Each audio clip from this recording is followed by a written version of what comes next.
Hello everyone, welcome back to my channel Learn with Ruchi. Today we will do comparing quantities for class 8 part 2. Part 2 में हम सिर्फ compound interest ही discuss करेंगे and compound interest के कैसे कैसे questions आपको किस टाइप्स के क्वेश्चंस आ सकते हैं वो सारे हम लोग अलग अलग केसेस डिस्कस करेंगे। पार्ट 1 में मैंने आपको पूरा डिटेल वे में पूरा चैप्टर के सारे कॉन्सेप्ट्स थे वो समझा दिए थे और पार्ट 1 जो हमने एंड किया था वो कंपाउंड इंटरेस्ट के ये फॉर्मूले से एंड किया था। तो अब यहाँ से ही मैं ये वीडियो स्टार्ट कर रही हूँ कंपाउंड इंटरेस्ट के फॉर्मूले से। कंपाउंड इंटरेस्ट का फॉर्मूला क्या होता है that A minus P, but यहाँ पे जो ए निकालने का फॉर्मूला होता है, अमाउंट निकालने का फॉर्मूला जो होता है कंपाउंड इंटरेस्ट का, वो ये होता है कि पी ब्रैकेट में 1 + r/100 raise to the power n, n यहाँ पे टाइम है। ठीक है, ये फॉर्मूला डायरेक्ट फॉर्मूला है। वैसे हमने पार्ट 1 में लेंदी मेथड भी डिस्कस किया था कंपाउंड इंटरेस्ट का। वो मेथड इजी है बट वो बहुत लेंदी हो जाता है, तो एग्ज़ाम के अंदर वो बहुत ज़्यादा टाइम कंज्यूमिंग होगा, तो हम यहाँ पे डायरेक्ट फॉर्मूला यूज़ करेंगे। अब आप लोग ये सोच रहे होंगे कि कंपाउंड इंटरेस्ट का फॉर्मूला हम पहले ए क्यों निकाल रहे हैं। कंपाउंड इंटरेस्ट निकालने के लिए हम ए माइनस पी डायरेक्ट भी निकाल सकते हैं, ये हम निकाल सकते हैं, बट मैं ये आपको बोलूँगी कि पहले आप अमाउंट निकालिए ये वाले फॉर्मूले से और उसके बाद कंपाउंड इंटरेस्ट निकाल लीजिए ए माइनस पी करके, तो वो ईजी होता है। आप चाहें तो यहाँ पे ए की जगह पे ये फॉर्मूला लिख सकते हैं पूरा। ए की जगह पे आप ये पूरा फॉर्मूला लिख दीजिए r/100 raise to the power n और उसके बाद माइनस पी कर दीजिए, कंपाउंड इंटरेस्ट डायरेक्ट निकाल लीजिए, वो भी आप कर सकते हैं। लेकिन इसके करने की जगह पे पहले आप अमाउंट निकालिए, उसके बाद आप सी आई निकाल दीजिए कंपाउंड इंटरेस्ट। अब ठीक है, तो अब हम लोग ये डिस्कस कर लेते हैं कि इसमें ये क्या क्या है। ए जो है अमाउंट है, राइट, अमाउंट जो है वो रुपीज़ में होगी, पी जो है प्रिंसिपल रुपीज़ में, आर जो है rate of interest per annum, ठीक है, पूरे साल का जो दिखाते हैं वो है, एंड एन जो है वो टाइम है ईयर्स में। अगर ईयर्स में टाइम नहीं दे रखा हो, मंथ्स में दे रखा हो, तो हमें उसको ईयर्स में कन्वर्ट करना होता है, ठीक है, डिवाइड बाय 12 करके। तो अब हम लोग इसके ऊपर इस फॉर्मूले के ऊपर बेस्ड एक क्वेश्चन कर लेते हैं, उसके बाद मैं अलग अलग टाइप्स आपको बताऊंगी। Now before proceeding I want to request कि please I really need the subscribers. आप प्लीज़ अगर मेरे चैनल पे नए हैं तो चैनल सब्सक्राइब कर दीजिए एंड वीडियो को प्लीज़ लाइक कर दीजिए एंड शेयर कीजिए, बिकॉज शेयर नहीं करेंगे तो मेरे सब्सक्राइबर्स नहीं बढ़ेंगे। एंड कोई कमेंट अगर आप करके बताना चाहें तो वो भी कमेंट भी करिए। तो प्लीज़ आप मुझे हेल्प कीजिए कि ताकि मेरे सब्सक्राइबर्स और बढ़ सकें। तो थैंक यू। अब हम लोग इसके ऊपर एक क्वेश्चन कर लेते हैं। Now the question is find C I, मैंने शॉर्ट फॉर्म लिया है कंपाउंड इंटरेस्ट का, C I on ₹3000 for 2 years at 15% per annum compounded annually. अब ये वर्ड देखिए, कंपाउंडेड एनुअली, जब भी कंपाउंडेड एनुअली आएगा तो दिस इज़ वेरी इजी। आपको सिर्फ डायरेक्ट फॉर्मूला यूज़ करना है, इसमें कोई दिक्कत नहीं होती है। कंपाउंडेड एनुअली वाला ही सबसे इजी होता है, ठीक है। अब इसके अंदर हमें सी आई निकालना है तो हम ए से निकालेंगे, पहले हम अमाउंट निकाल लेंगे। अब हमें प्रिंसिपल दे रखा है ऑन रुपीज़ दिस, कैलकुलेट करना है compound interest on rupees this. It means ये जो 3000 है ये हमारा प्रिंसिपल है, ठीक है, ये हमारा प्रिंसिपल है। रेट ऑफ इंटरेस्ट जो है वो है 15% पर एनम कंपाउंडेड एनुअली, ठीक है, वो हम लिख नहीं रहे यहाँ पे। और एन जो दे रखा है दैट इज 2 years, राइट। अब सबसे पहले आप ए निकालिए। ए क्या हो जाएगा, पी ब्रैकेट में 1 + r/100 raise to the power n। अब टी की वैल्यू क्या लिखेंगे, 3000, उसके बाद 1 + r क्या है हमारा 15/100 रेज टू द पावर 2, ठीक है। अब ये 15/100 इसको सिंप्लीफाई कर लीजिए, 5 3 5 2 तो ऊपर 3 आ गया, 20 आ गया। अब आगे और सिंप्लीफाई नहीं हो सकता। अब 1 + 3/20 है, तो अब इसको आप एलसीएम, इसको आपको सॉल्व तो आपको करना आता ही है, तो वो आप कर सकते हैं, राइट। तो अब हम पहले आपको ये ऐसे ना करने की बजाय इस तरीके से प्रोसीड करना होगा एग्ज़ाम के अंदर कि ठीक है, यहाँ पर ऐसे नीचे की तरफ जाइएगा, स्पेस कम होने की बजाय मैं ऐसे सम कर रही हूँ, तो वो ज़्यादा बेटर होता है। 3000 मल्टीप्लाई बाय, अब इसका एलसीएम लेंगे, ठीक है, ये आ जाएगा 20, ऊपर आ जाएगा 20 प्लस 3, ठीक है, ये तो आपको आता ही होगा होप, और ऊपर ये 2 आ गया, रेज टू द पावर 2, ठीक है, 20, और ये एलसीएम आया, फिर 20 प्लस 3 23 हो गया। अब 3000 सॉरी, 20 प्लस 3 23/20, ठीक है।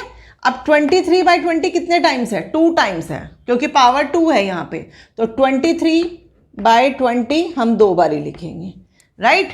अगर 3 बारी होता है, यहाँ पे 3 होता तो 3 बारी लिखते। अब हम इसे सॉल्व कर लेंगे। 3000 इंटू 23/20 इंटू 23/20 को आपको सॉल्व करना है कि ये 1 0 से 1 0 ये कट गई, नीचे 2 0 थी, ऊपर 2 0 कट गई, और बाकी ये सब भी आप कट कर सकते हैं और उसके बाद डिवाइड कर सकते हैं, जैसे भी आपको सॉल्व करना है वो कर सकते हैं। बट इस वीडियो में हम कैलकुलेशंस नहीं करेंगे, उस पर ध्यान नहीं देंगे, अदरवाइज वीडियो बहुत लंबी हो जाएगी। तो कैलकुलेशन वाला पार्ट आप कर लीजिएगा, मैं आपको मेथड समझाऊंगी कि किस तरीके से हमें सम करना है। अब जो है ये सब कैलकुलेट होके हमारा आंसर जो है वो आएगा 3967.50, ठीक है। आप अगर निकालेंगे तो आपका भी आंसर यही आएगा, 3967.50। अब अमाउंट हमारा ये आ गया, उसके बाद अब हम लोग CI निकाल लेंगे, ठीक है। ये हमने अमाउंट निकाल दिया। अब CI निकालने का फॉर्मूला क्या होएगा? A minus P। अब A क्या है?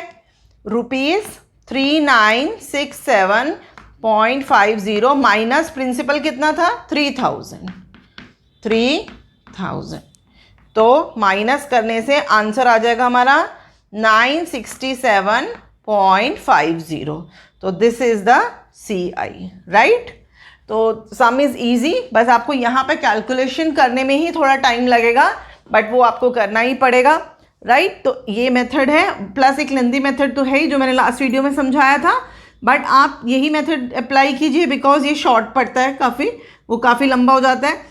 2 साल तक के लिए निकालना हो तो वो वाला मेथड भी आसान है कि आप वो मेथड देख लीजिए, मैंने पार्ट 1 में समझाया हुआ है। लेकिन अगर 3-4 इयर्स का दे रखा हो तो वो मेथड काफ़ी लंबा चला जाता है, राइट।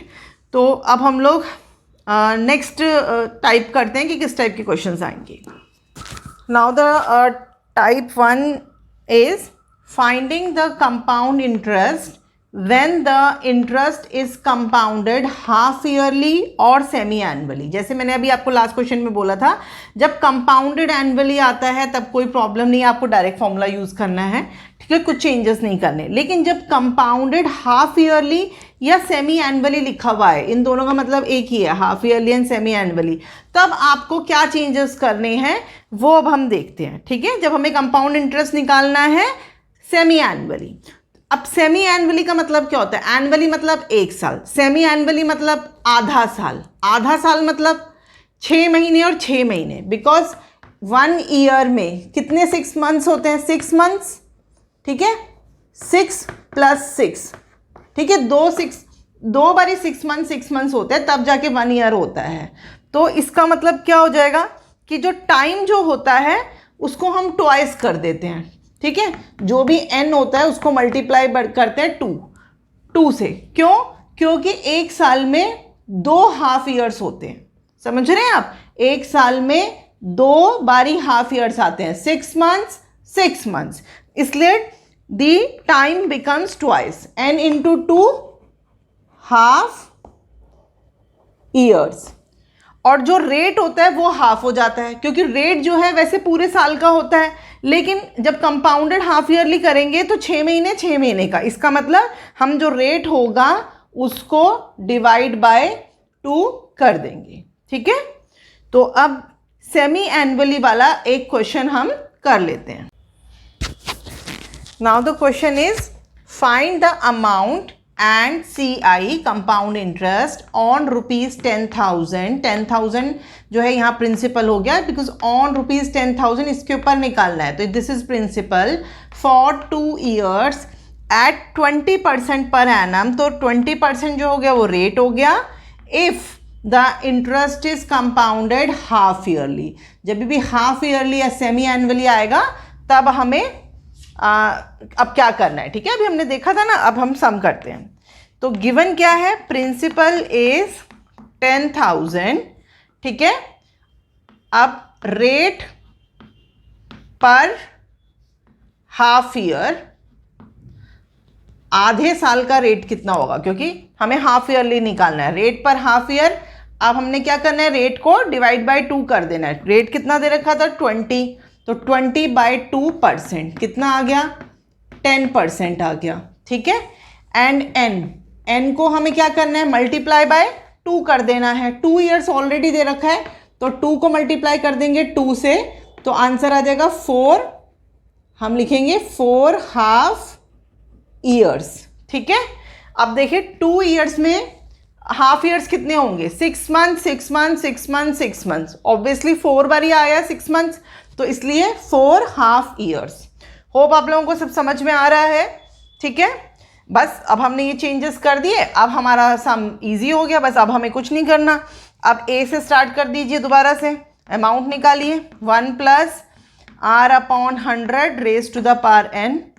p कितना है 10,000, 1 + r कितना हो गया अब 10/100 raise to the power n। n कितना है 4, तो हमने 4 लिख दिया यहाँ पे, ठीक है। अब 1 0 से 1 0 कट हो गया, तो यहाँ पे क्या बचा 10। अगेन ये 10,000 था, मल्टीप्लाई बाय, यहाँ पे एलसीएम लेंगे तो कितना आ जाएगा एलसीएम 10, ऊपर आ जाएगा 10 + 1, ठीक है। ये तो आपको आता ही है, 10 + 1 नीचे आ जाएगा 10 रेज़ टू द पावर 4। अब कैसे करेंगे, 10,000 मल्टीप्लाई बाय 10 + 1 11/10, ठीक है। अब 11/10 हम कितनी बार लिखेंगे, 4 टाइम्स, क्योंकि यहाँ पे ऊपर 4 है, तो 11/10 11/10 और 11/10, ठीक है। अब ये 1 0 से 1 0 1 0 से ये 1 0, ये ऊपर 4 0 थी, नीचे 4 0 थी, कट कर दी हमने। अब ऊपर बच गया 11 × 11 × 11 और यहाँ पे तो 1 ही बचा। अब इसको अगर आप सबको मल्टीप्लाई करके देखेंगे तो आंसर आएगा 14641। तो ये हमारा आ गया अमाउंट। अब हम लोगों को CI निकालना है, तो CI कितना हो जाएगा, A - P। A कितना आया ₹14641 माइनस प्रिंसिपल कितना है, प्रिंसिपल तो 10,000 है, तो वो 10,000 लिख देंगे, तो answer will be in rupees 14641 है। यहाँ पे में से अगर माइनस करेंगे तो आंसर आ जाएगा 4641, तो CI हो जाएगा हमारा ₹4641, राइट। तो अब हम लोग दूसरा टाइप करते हैं। Now the second type is when the interest is compounded quarterly. अभी हमने किया एनुअली एंड सेमी एनुअली, अब हम क्वार्टरली करेंगे। अब क्वार्टर मीन्स क्या होता है, क्वार्टर मीन्स होता है 3 मंथ्स, ठीक है। 3 मंथ्स का एक क्वार्टर होता है। इसका मतलब एक साल में कितने क्वार्टर हुए, 4 क्वार्टर्स हुए एक साल में, ठीक है। Because 3 4 = 12, 3 months 3 months 3 months 3 months, तो 4 टाइम्स 3 मंथ्स आते हैं, तो 1 year is equals to 4 quarters, ठीक है। ये बात तो आपको समझ में आ गई।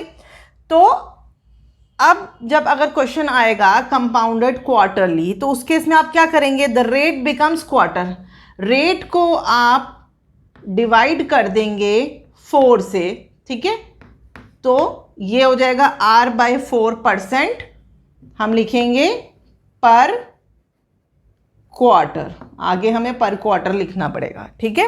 And the time becomes 4 times. Time को हम 4 से मल्टीप्लाई करेंगे। n क्या हो जाएगा, n को मल्टीप्लाई करना पड़ेगा 4 से, क्वार्टर ईयर्स लिख देंगे, ठीक है, जैसे हमने हाफ ईयरली में हाफ ईयर्स लिखा था तो क्वार्टर ईयर्स लिख देंगे, बाकी सारा प्रोसीजर सेम है, सिर्फ यहाँ पे 4 से मल्टीप्लाई करना है, रेट को 4 से डिवाइड करना है। तो इसका अब हम कोई क्वेश्चन नहीं करेंगे बिकॉज ये तो सेम ही था, लेकिन मैं आपको एक एग्जाम्पल देना चाहती हूँ टाइम का। अगर एग्जाम में आपको टाइम आ जाए 9 months कंपाउंडेड क्वार्टरली लिखा हुआ आए अगर क्वेश्चन में, और इंटरेस्ट इज कंपाउंडेड क्वार्टरली, और टाइम आए 9 months एंड कंपाउंडेड क्वार्टरली लिखा है, तो आपको ये टाइम को कैसे चेंज करना होगा? तो सबसे पहले तो ये मंथ्स है तो हमें ईयर्स में चेंज करना होगा।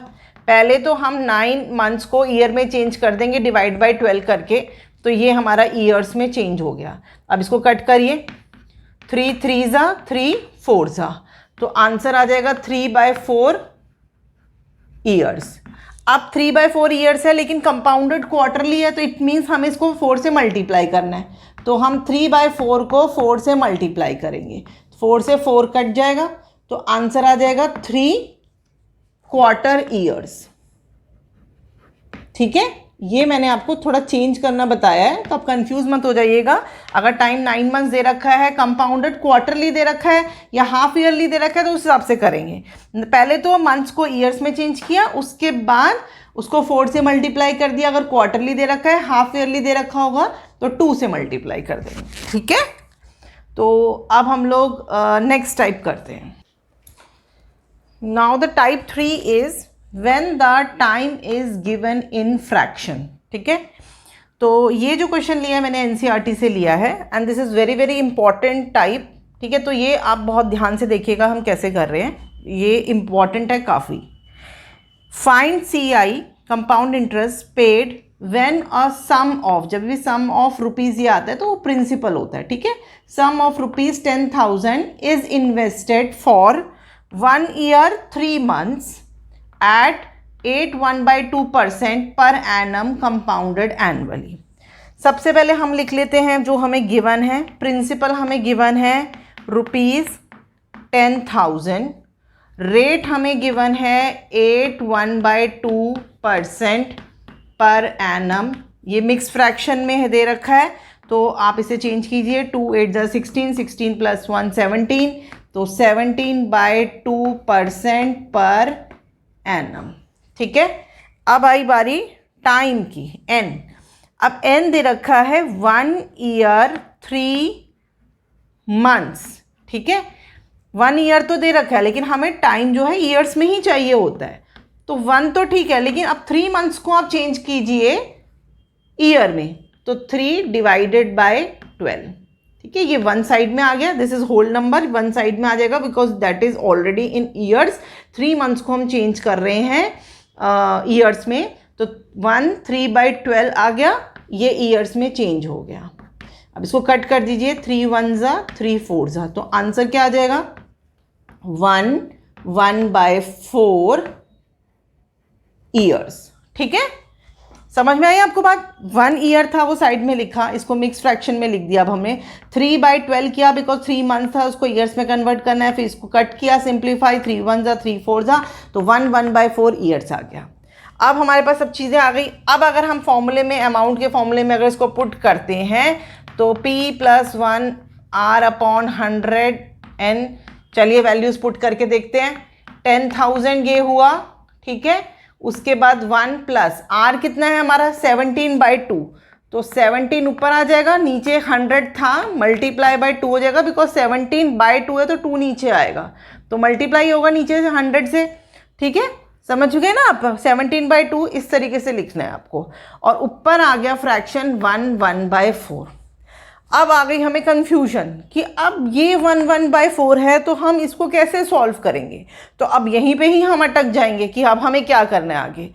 तो अब हमें क्या करना है, हमें यहाँ पे 1/4 नहीं लिखना होगा, हम ऐसे नहीं कर सकते ये सम।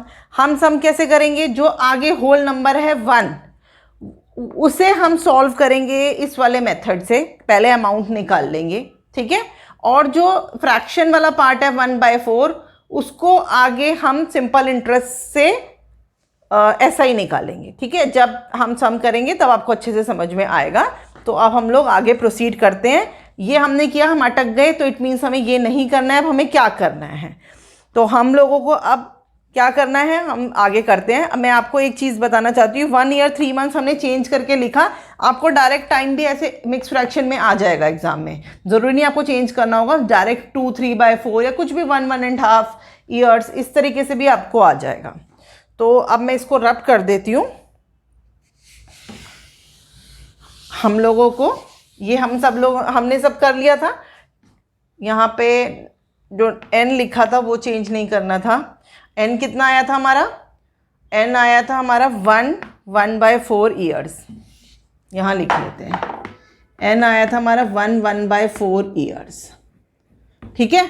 तो अब जो हम अमाउंट निकालेंगे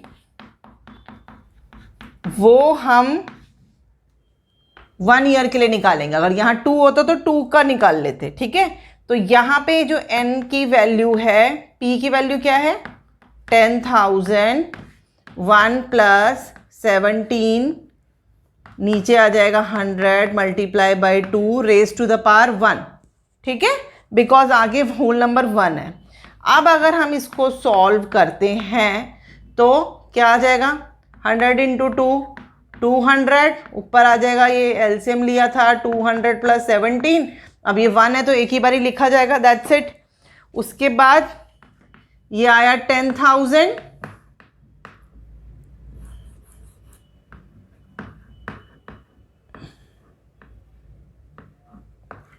(217/200), ठीक है। 1 2 0, यहाँ पे भी 2 0 कट हो गई। अब 2 1 और यहाँ पे ये हमारा 2 5 था और ये 0। अब 50 को हमें मल्टीप्लाई करना है, किससे मल्टीप्लाई करना है हमें 50 को, 217 से मल्टीप्लाई करना है। तो अब हमारा आंसर आ जाएगा 10850, ये आंसर आ जाएगा हमारा रुपीज़ में, ठीक है। This is the amount for the 1 year, ठीक है, आप समझ रहे हैं। This is the amount for the 1 year, 108,10,850। अब नेक्स्ट हमें क्या करना है, ये जो अमाउंट है वो नेक्स्ट 1/4 ईयर के लिए प्रिंसिपल बन जाएगी, ठीक है। तो नेक्स्ट हम क्या करेंगे, यहां तक आपने ये सम कर लेंगे। उसके बाद आप क्या लिखेंगे, now ₹10850 will be the principal for next 1/4 year, ठीक है। अब जो हम नेक्स्ट 1/4 ईयर निकालेंगे, अब वो सिंपल इंटरेस्ट निकालेंगे, ठीक है। यही प्रोसीजर है, इसलिए मैंने आपको बोला था कि ये बहुत इम्पॉर्टेंट है। पहले हम लोगों ने जो होल नंबर था उसका ए निकाल लिया, वो जो अमाउंट आया उसको हम प्रिंसिपल ले लेंगे फॉर द नेक्स्ट 1/4 ईयर, फिर हम ऐसा ही निकालेंगे उस केस में। तो प्रिंसिपल अब हमारा क्या हो जाएगा, जो हम लोगों ने लिया था 10850 मल्टीप्लाई बाय टाइम कितना है 1/4, तो 1 ऊपर आएगा, 4 नीचे लिखेंगे, नीचे ऑलरेडी 100 भी है तो 100 × 4, और रेट कितना है हमारा, रेट है हमारा 17/2, तो नीचे 2 आ जाएगा, 17/2, और नीचे मल्टीप्लाई में आ जाएगा, ठीक है। समझ में आ गई बात। प्रिंसिपल तो 10850 आ गया, जो हम लोगों ने लास्ट में अमाउंट निकाला वो प्रिंसिपल बन गया। उसके बाद 1/4 जो है वो टाइम है, 1 ऊपर 4 नीचे, 17/2 रेट हो गया, नीचे 100 तो आएगा ही। अब अगर आप ये पूरी कैलकुलेशंस सॉल्व करेंगे तो हमारा आंसर आएगा 230.56, ये हमारा SI आ जाएगा, ठीक है, 230.56। अब ये तो SI आ गया। अब हमें कंपाउंड इंटरेस्ट भी निकालना था, जो पहले हमने A निकाला था। कंपाउंड इंटरेस्ट कैसे निकालेंगे, A - P। A कितना आया था हमारा 10850, 10850 रुपीज़ माइनस प्रिंसिपल, प्रिंसिपल कितना था हमारा 10,000, ठीक है। तो अब ये करेंगे माइनस तो हमारा कितना आ जाएगा 850। तो एक हमारा CI आ गया 850 और जो सिंपल इंटरेस्ट से हमने निकाला उसका आंसर आ गया 230.56। तो अब हम लोगों को टोटल CI निकालना है, ठीक है। ये वाला सम आपको 2-3 बारी देखना पड़ेगा तब आपको समझ में आएगा, एंड साइड बाय साइड ये वाला सम प्रैक्टिस कर लीजिएगा 2-3 बारी, उसके बाद आपको कोई डाउट नहीं रहेगा, ठीक है। मैं मानती हूँ ये वाला सम लंबा है और बच्चे थोड़ा सा टाइम लगाते हैं इसको समझने के लिए, बट आपको प्रैक्टिस करनी पड़ेगी तभी आ पाएगा। तो अब टोटल CI निकालने के लिए आपको क्या करना पड़ेगा, 850 ये वाला, ठीक है, 850 प्लस 230.56, तो दोनों को प्लस करने से आंसर आएगा हमारा ₹1080.56, ये हमारा आ जाएगा आंसर, और यही हमें निकालना था फाइंड CI, ठीक है। अब एक बारी और रिवाइज कर लेते हैं। जब भी टाइम जो है फ्रैक्शन में दे रखा होगा, 1 ईयर 3 मंथ्स था, हमने देख लिया कैसे चेंज किया, फ्रैक्शन में आया आंसर 1/4, तो जो आगे 1 नंबर है, होल नंबर है, उसको आप अमाउंट वाले फॉर्मूले से अमाउंट निकाल लीजिए। वो अमाउंट जो है वो प्रिंसिपल बन जाएगी फॉर द नेक्स्ट 1/4 ईयर। फिर वो अमाउंट यूज करके आप SI निकालेंगे, देन SI आपका ये आ गया, और कंपाउंड इंटरेस्ट A-P हो गया। तो ये वाला कंपाउंड इंटरेस्ट और ये वाला SI मिलकर टोटल CI, ये वाला, हाँ, टोटल CI बन जाएगा, वो आपको आंसर लिखना होगा, ठीक है। होप आप लोगों को समझ में आया होगा। प्लीज़ एक बार रिवाइज करके ज़रूर देखिएगा, एंड प्रैक्टिस भी जब ही कर लीजिएगा ये वाला सम, ठीक है। Now we will do the next type. Now the type 4 is when the rates are different for different years. This is not given in NCERT but I am explaining you. मुझे लगता है कि बच्चों को कुछ extra पता होना चाहिए so that उनके कॉन्सेप्ट्स और ज़्यादा अच्छे से क्लियर हो जाते हैं, ठीक है। तो क्विकली हम ये कर लेते हैं। अगर डिफरेंट रेट्स दे रखे हों डिफरेंट ईयर्स के लिए, तो फॉर्मूला क्या हो जाएगा A का, P1 + R1/100, ये फर्स्ट ईयर का हो गया, सेकेंड ईयर का R2, जितने भी ईयर्स होंगे उतने तक आप लिख देंगे। तो इस पे एक हम क्वेश्चन अगर आपको आ जाए, find amount for principal 17,500 n is 2 years compounded annually. First year के लिए रेट दे रखा है 15% per annum, and second year के लिए रेट दे रखा है 16% पर एनम। तो अब इस फॉर्मूले के अंदर आप ये कैसे पुट करेंगे, P1 + R1, ये फर्स्ट ईयर का हो गया, ठीक है। उसके बाद 1 + R2 सेकेंड ईयर का हो गया। यहाँ पे n कुछ नहीं होगा क्योंकि first year, second year, third year सबका अलग अलग लिखा जा रहा है। उसके बाद P कितना है 17,500, 1 + R1 कितना है 15/100, उसके बाद 1 + 16/100, और फिर आगे आप उसी तरीके से सॉल्व करेंगे जैसे हम सॉल्व करते आए हैं, और आंसर जो है हमारा रुपीज़ में निकल जाएगा, ठीक है। इसको हम आगे सॉल्व नहीं कर रहे हैं, मैं आपको सिर्फ ये बताना चाहती थी कि अगर इस टाइप से आए तो आपको कैसे सॉल्व करना है। होप आप लोगों को समझ में आ गया होगा। तो ये जो अमाउंट होएगा ये कितना होगा, अमाउंट आफ्टर 2 ईयर्स होगा, क्योंकि 2 साल का था, 2 ईयर्स, ठीक है। तो नेक्स्ट अब हम कुछ applications of compound interest formula कर लेते हैं कि कहाँ हम कंपाउंड इंटरेस्ट का फॉर्मूला यूज़ कर सकते हैं। We will study about some applications of compound interest formula. हम लोग कंपाउंड इंटरेस्ट वाला फॉर्मूला यूज़ कर सकते हैं टू फाइंड इंक्रीज और decrease in population, to find the growth of bacteria if the rate of growth is known, and to find the value of an item if its price increases or decreases, ठीक है। तो अब आपको formula तो use करना आ गया। तो ये सब तो थोड़ा सा एग्जांपल्स लिए, और भी बहुत सारी जगहों पे ये फॉर्मूला यूज़ कर सकते हैं कंपाउंड इंटरेस्ट का। तो कंपाउंड इंटरेस्ट का फॉर्मूला यूज़ करने का क्या मतलब है? Because compound interest formula use करके हम लोग हमारी जो कैलकुलेशंस हैं उसको सिंप्लीफाई कर लेते हैं, प्लस हमारा डायरेक्ट आंसर आ जाता है, हमें इजी हो जाता है समझने के लिए भी। किस तरीके से? देखिए, कंपाउंड इंटरेस्ट वाला जो अमाउंट का फॉर्मूला होता है वो हम यूज़ करते हैं, ये फॉर्मूला है, राइट। मैं आपको एक एग्जांपल दे रही हूँ। मान लीजिए हम लोगों को पॉपुलेशन निकालनी है, 2010 में पॉपुलेशन कुछ दे रखी है, तो वो हम यहाँ लिख देंगे, उसको हम प्रिंसिपल ले लेंगे।